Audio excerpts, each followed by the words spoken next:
ਆਪਾਂ हम संसारी स्कूल में पढ़ते हैं तो हमें एक क्लास पास करने के लिए 1 साल लग जाता है। 365 दिन हमें स्कूल जाना पड़ता है। फिर हमारे इम्तिहान होते हैं। फिर जो इम्तिहानों में पास होता है वह बच्चा अगली क्लास में बैठ जाता है, और जो पास नहीं होता वो उसी क्लास में उसको दोबारा पढ़ाई करनी पड़ती है। मतलब एक क्लास को पास करने के लिए 1 साल लग जाता है, मतलब 365 दिन लगते हैं। फिर वो इम्तिहान होते हैं। फिर मास्टर देखता है, टीचर देखता है बच्चा कितना पढ़ा है, क्या इसने पढ़ाई की क्या नहीं, तो इम्तिहान लेता है। जब इम्तिहानों में हम पास हो जाते हैं तो हमें अगली क्लास मिल जाती है बैठने के लिए। ऐसे ही जो परमात्मा का सफ़र है, हम इस सफ़र में चलते हैं। हमारे भी इम्तिहान होते रहते हैं, हमारे भी इम्तिहान होंगे, इसलिए घबराने की ज़रूरत नहीं है। हम लोग आज भक्ति करते हैं, आज सिमरन करते हैं, आज पाठ करते हैं, तो हम सोचते हैं कि कल हमें रिजल्ट क्यों नहीं मिला। आज भक्ति करके, आज सिमरन करके हम सोचते हैं कि कल हमें रिजल्ट क्यों नहीं मिलता, कल हमारा काम तो कोई हुआ नहीं है, हमारा ये काम नहीं हुआ, हमारा वो काम नहीं हुआ। ऐसे तो आप आज भी फेल हो तो कल भी फेल हो। ठीक है, ऐसे परमात्मा ना मिलने वाला है, ना गुरु खुश होने वाला है। एक क्लास को पास करने के लिए 365 दिन लगते हैं। तो आप कैसे सोच लेते हो कि मैं एक दिन भक्ति करूंगा, 2 दिन भक्ति करूंगा तो मेरी बात बन जाएगी। आपकी बात ऐसे नहीं बनेगी। हमें धीरज रखना चाहिए, गुरु पे भरोसा रखना चाहिए, और विश्वास रख के अपनी ड्यूटी निभाते रहना चाहिए। जैसे माली का काम होता है पौधों को पानी देना, उसकी संभाल करना, जो फल हैं समय आने पर अपने आप लग जाते हैं। ऐसे ही है, जैसे कहते हैं माली दा कम पानी पाना, पर मशकां पावे, मालक दा कम फल फुल लावा, लावे ना लावे उसकी मर्जी है। ठीक है, आप अपनी ड्यूटी समझकर, जैसे माली अपने पौधों को रोज पानी देता है, बाग को पानी देता है, ऐसे ही आप भी रोज भजन सिमरन का अभ्यास करते रहो। अपनी ड्यूटी समझकर रोजाना प्रतिदिन भजन सिमरन का अभ्यास करते रहो। समय आने पर गुरु कृपा करेगा, परमात्मा कृपा करेगा, आपकी बात बननी शुरू हो जाएगी। पर इस सफर में आपको धीरज रखना बहुत जरूरी है, संयम रखना बहुत जरूरी है। ठीक है, हम लोगों संतों महापुरुषों को दोष देते हैं कि हम नामदान ले लिया जी, गुरु की हमारी जिम्मेवारी बन गई है, आप ही संत महापु फकीर देखे। ऐसा कुछ नहीं होने वाला। गुरु से आप नाम शब्द लेते हो और उसका आपको अभ्यास करना पड़ेगा। आप प्रतिदिन कम से कम 2.5 घंटे आपको रोज भजन सिमरन का अभ्यास करना पड़ेगा, और ज़्यादा समय मिलता है तो आप ज़्यादा समय आप भक्ति कर सकते हो। ठीक है, अपने गुरु को दोष नहीं देना, संतों महापुरुषों को दोष देने की जरूरत नहीं है। आप उसका कहना मानोगे, उसके अनुसार गुरु के हुक्म अनुसार भक्ति करोगे तो आपके जीवन में अवश्य ही बदलाव आएगा, आपको उस आनंद की प्राप्ति होगी। ठीक है, आप लोग फेल हो जाते हो क्योंकि आपके बीच में परिवार आ जाता है, पैसा बीच में आ जाता है। हम अपने दुखों से इतना दुखी हो जाते हैं कि हम भक्ति करना ही छोड़ देते हैं कि इतना समय हो गया मुझे भक्ति करते हुए, मेरी बात ही नहीं बनी है। फिर गुरु से भी हम नाता तोड़ लेते हैं, संतों महापुरुषों फकीरों से हम नाता तोड़ लेते हैं। गलती तो हमारी है, ये दुख सुख तो हमारे कर्मों के हैं। हम अपने गुरु को क्यों दोष देते हैं, संतों महापुरुषों को क्यों दोष देते हैं। संत महापुरुष फकीर गुरु तो आपको सदा सदा का सुख देना चाहता है, सदा सदा का आनंद देना चाहता है, सदा सदा की खुशियां देना चाहता है। पर आप लोग उनका कहना ही नहीं मानते, आप उनकी एक भी बात पे फूल नहीं चढ़ाते। आप डेली भक्ति करो, डेली भजन सिमरन का अभ्यास करो, कोई छुट्टी नहीं करनी है। एक क्लास पास करने के लिए 365 दिन लगते हैं, तो आप 2-4 दिन, हफ्ता 10 दिन भक्ति करके कहते हो हमारी बात नहीं बनी। धीरज रखो, समय आने पर आपकी बात जरूर बनेगी। आप बिना स्वार्थ के भक्ति करो। कोई इच्छा नहीं होनी चाहिए, कोई सवाल नहीं होना चाहिए, एन खाली। जैसे हम कोई बाजार से कोई हमें वस्तु लेने जाना है, दूध लेने जाना होता है बाजार में, तो हमें खाली जो बर्तन लेके जाना पड़ता है। जब हमारा बर्तन खाली होता है तो फिर उसमें दूध डालते हैं, फिर हमें उसमें पानी डालते हैं। हमारा ऐसे ही हमारा मन, ये दिमाग बिल्कुल खाली होना चाहिए। हमारी कोई इच्छामा नहीं होनी चाहिए, कोई सवाल नहीं होना चाहिए। फिर हमें गुरु पे विश्वास रखे, गुरु ने जैसा बताया है हमें वैसी भक्ति करनी चाहिए, फिर आपकी बात बनेगी। हम एम ही गुरु को, संतों महापुरुषों को दोष देते रहते हैं कि हमारा तो ख्याल ही नहीं करते जी, हमारा ध्यान ही नहीं रखते। ध्यान तभी रखेंगे वो अगर आप भक्ति करो, रोज बंसी का अभ्यास करोगे। गाड़ी तो आपको ही चलानी पड़ेगी, ठीक है। गाड़ी में बैठोगे नहीं, स्टार्ट ही नहीं करोगे तो गाड़ी चलेगी कैसे। संत माज फकीर तो आपको धक्का लगाते हैं, धक्का तभी लगाएंगे ना, वो तो धक्का लगाएंगे। चलानी तो आपको ही गाड़ी पड़ेगी ना, मेहनत तो आपको ही करनी पड़ेगी। फिर आप गुरु को भी दोष देते हैं, ना गुरु के पास आप जाते हो, ना गुरु की संगत करते हो, वो तरह तरह के सवाल कर देते हो, है ना। आपके गुरु आपका कहना नहीं मानता, गुरु की आपके अनुसार नहीं चलता, है ना, गुरु की आप बात नहीं सुनता, तो आप क्या कहते हो कि ये गुरु सही नहीं है, ये गुरु ढोंगी है, ये गुरु फलना। आप जो मर्जी कहो, आप मुझे चाहे गाली निकालो, चाहे बुरा भला को, चाहे डोंगी को, चाहे कुछ भी को, अच्छा को बुरा को, मुझे इससे कुछ फर्क पड़ने वाला नहीं है।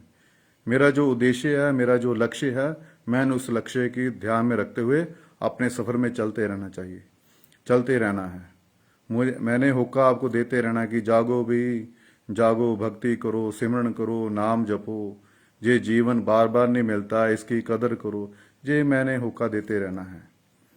आपको अच्छा लगेगा तो आपकी जीवन की बात बन जाएगी, बुरा लगेगा तो भी कोई बात नहीं है, ठीक है। मुझे इससे कोई फर्क पड़ने वाला नहीं है, आप मुझे अच्छा को चाहे माड़ा को, ठीक है।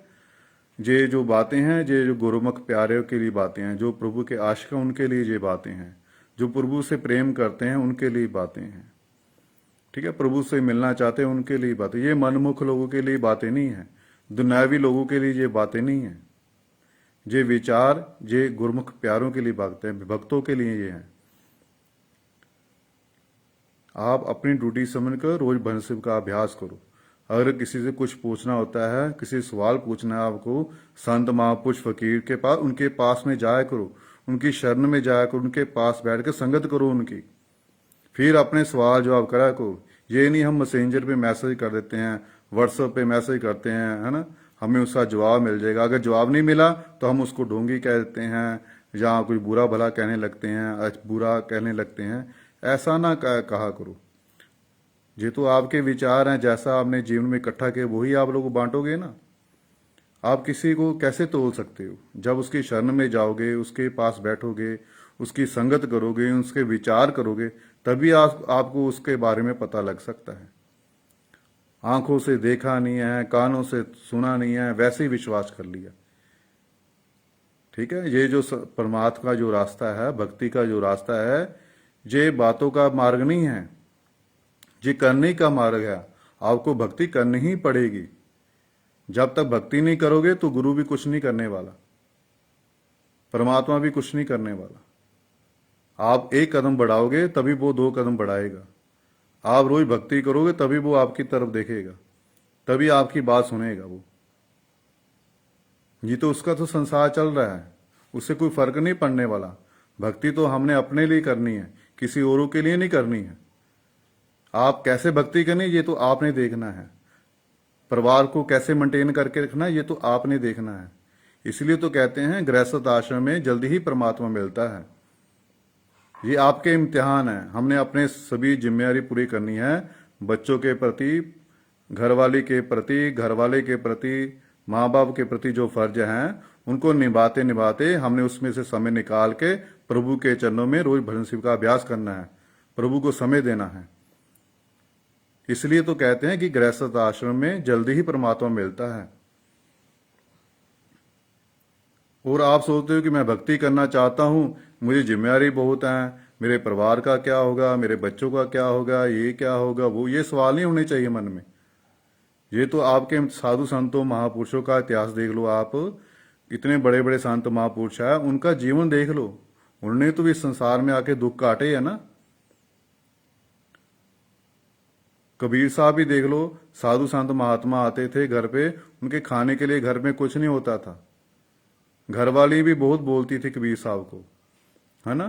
फिर भी देखो उनका भगवान के प्रति अपनी जो ड्यूटी थी वो निभाते रहे। वो आज आज हम उनको लोगों को याद करते हैं। सभी ने दुख काटे हैं, इसलिए तो गृहस्थ आश्रम में जल्दी परमात्मा मिलता है, क्योंकि हमारी जिम्मेवारी बहुत होती है। हम उनको जिम्मेवारी का अपना निभाते निभाते उसमें से समय निकाल के प्रभु में याद में बैठते हैं। हम रोज भजन शिव का अभ्यास करते हैं, तभी हमारी बात बनेगी। इससे घबराने की जरूरत नहीं है, डरने की जरूरत नहीं है। गुरु पे विश्वास रखो, और आपने कोई मन में सवाल नहीं रखना है, कोई इच्छा नहीं रखनी है, और रोज भजन शिव का अभ्यास करना है। कोई छुट्टी नहीं करनी है, फिर आपकी बात बनेगी। ठीक है। किसी संत महापुरुष को, फकीर को दोष मत दो। दोष तो आपके कर्मों का है। आप दुखी हो, ये भी आपको कर्मों का फल है। आप सुखी हो, ये भी आपके कर्मों का फल है। ठीक है। ये संत महाज फकीर होते हैं, वो आपको संसार में फंसाने के लिए नहीं आते, संसार से निकालने के लिए आते हैं। ठीक है। उनके संसार की बातें उनसे करने की जरूरत नहीं है। वो तो सिर्फ आपसे भक्ति की उम्मीद रखते हैं कि भक्ति करो, भक्ति करो, अपने आप को पहचानने की कोशिश करो। ये जीवन हमें भक्ति करने के लिए मिला है। जी हम संसार में, हम जहाँ बच्चे पैदा करने नहीं आए, हम संसार में हम धन दौलत इकट्ठा करने वास्ते नहीं आए। हम ये जीवन का कोई मकसद है। ये 84 लाख योनियों के बाद ये हमें शरीर मिला है, इसकी कदर करो हमें। ठीक है। इसको व्यर्थ ना जाने दो समय को, इस समय का लाभ उठाओ आप। गाड़ी तो आपको चलानी पड़ेगी, गुरु तो धक्का लगाता है। आप गाड़ी में बैठोगे नहीं, गाड़ी चलाओगे नहीं, तो धक्का कौन लगाएगा? जो धक्का लगाएगा तकलीफ तो उसको होगी, दर्द उसको सहना पड़ेगा। खड़ी गाड़ी को कौन धक्का लगाता है? ऐसे आप रोज भक्ति करोगे, गुरु कृपा करेगा आपको, आपका मार्गदर्शन साथ करता रहेगा। वो बेटे इधर नहीं जाना, इधर चलो, है ना। ऐसे चलना है रास्ते पे, यहाँ ये आएगा, वहां ये आएगा, आपको हर मार्गदर्शन करेगा। आपको तभी करेगा जब आप भक्ति करोगे, रोज भजन शिव का अभ्यास करोगे। घर में बैठे रहो, आप कुछ करो ना, है ना, तो आपकी बात कैसे बनेगी? ये जो मार्ग है, ये करने का मार्ग है, इसमें भक्ति करनी ही पड़ेगी। बगैर भक्ति का आपको कुछ भी नहीं मिलने वाला है। बातों के चाहे जितने मर्जी आप पहाड़ बना लो। हम एम ही लोगों को, संतों महापुरुषों को, गुरुओं को बुरा भला कहते रहते हैं। आंखों से देखा नहीं है, कानों से सुना नहीं है, कभी आपने संगत नहीं की उसकी, कभी उसके पास शरण में गए नहीं, कभी उनके पास विचार बदलना नहीं किया, है ना। अगर आपको प्रभु की भूख है, परमात्मा को पाना चाहते हैं, आप भक्ति करना चाहते हैं, किसी संत महापुरुष की संगत करो, सत्संग घर जाओ, कीर्तन सुनो, गुरुमुख प्यारे जो भक्ति करते हैं उनकी संगत करो। आपको हर सवाल का जवाब मिलेगा। जैसी संगत होगी वैसी रंगत होगी। हम किसी के बारे कैसे हम बुरा भला बोल देते हैं, कैसे हम उसको कहते हैं? उसको पहचानो तो सही, उनसे विचार तो करो, उसके पास बैठो तो सही, तभी हमें सच्चोड़ की पहचान होगी।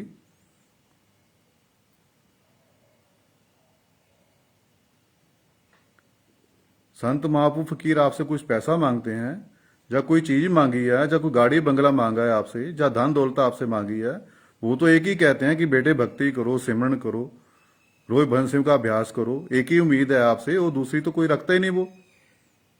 हाँ, फिर भी उसको बुरा भला को, ये तो आपकी सोच है, आपके विचार हैं।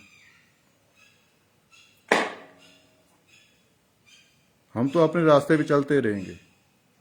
हमें कोई अच्छा कहे तो भी ठीक है, बुरा कहे तो भी ठीक है, हमें कोई परवाह नहीं है। हमने चलते रहना है, हमने होका देते रहना है। जागते रहो भाई, सिमरन करते रहो, अमृत वेला संभालते रहो, नाम जपो, बंदगी करो, भक्ति करो।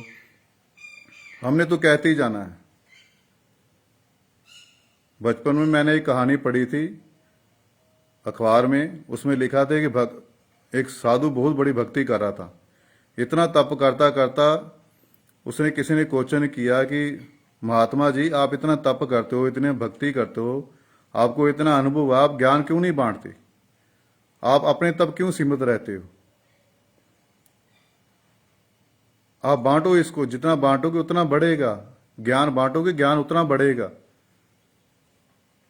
सूखा दरख्त है, दूखा दरख्त खड़ा है, जो सीधा दरख्त खड़ा है वो किसी को छाई नहीं दे सकता, किसी को फल ही नहीं दे सकता। उस दरख्त का फायदा क्या है? उस दरख्त का लाभ क्या है? जो दरख्त हमें छांव देता है, जो हमें दरख्त हमें फल देता है, ठीक है, उसका फायदा है ना। ऐसे ही है जो संत महापुरुष अनुभव करते हैं, जो भक्ति करते हैं, वो अपना ज्ञान बांटते हैं, औरों को भी उस रास्ते चलने के लिए कहते हैं कि बेटे ये जीवन बार बार नहीं मिलता, भक्ति करो, अपने आप को पहचानने की कोशिश करो। फकीर है, फकीर तो अपना भला तो करता ही करता है, वो औरों का भी भला चाहता है। जो संत महापुरुष फकीर होते हैं, इनकी इनके अपना भला तो करते रहते हैं, पर दुनिया का भला भी साथ साथ चाहते हैं। ठीक है, उस दरख्त का फायदा कि जो फल ही ना दे सके, जो किसी का छांव ना दे सके। ऐसे संत महापुरुष का फायदा क्या है? जो किसी को भला ही ना कर सके, किसी को परमात्मा के रास्ते पे, परमात्मा के साथ जोड़ ही ना सके। ठीक है, इसलिए संत महापुरुष संसार में आते हैं और आते जाते रहेंगे। वो तो अपना नाम का होका देते रहेंगे, बेटे सिमरन करो, सिमरन करो, भक्ति करो, भक्ति करो। आज नहीं तो कल आपको करनी ही पड़ेगी। और भक्ति भी किस लिए करनी है? अपने लिए करनी है। इसका किसी को ना आपके गुरु को फायदा है, ना किसी के दोस्त मित्र को फायदा है। आपने आप भक्ति अपने लिए ही करनी है। ठीक है, जिस तरह एक क्लास को पास करने के लिए हमें 1 साल लगता है, 365 दिन हमें लगते हैं, फिर पेपर हम इम्तिहान होते हैं, इम्तिहान दूसरी क्लास में जाते ही हमें भक्ति रोज करते रहना चाहिए। हमें धैर्य रखना चाहिए, हमें अपने गुरु पे विश्वास रखना चाहिए, रोज अपनी ड्यूटी समझकर भजन सिमरन का अभ्यास करते रहना चाहिए। ठीक है, धीरे धीरे हम आगे बढ़ते जाएंगे और हमारे इम्तिहान भी साथ साथ होते जाएंगे। विश्वामित्र था, देखें ऋषि, सुना है ना, ऋषि विश्वामित्र था, कितना अभ्यास था, कितनी भक्ति थी उसकी। इतनी भक्ति होगी जो इंद्र का आसन डोलने लगा, स्वर्ग डोलने लगा, इंद्र का आसन डोलने लगा। उसकी इतनी विश्वामित्र की इतनी भक्ति थी।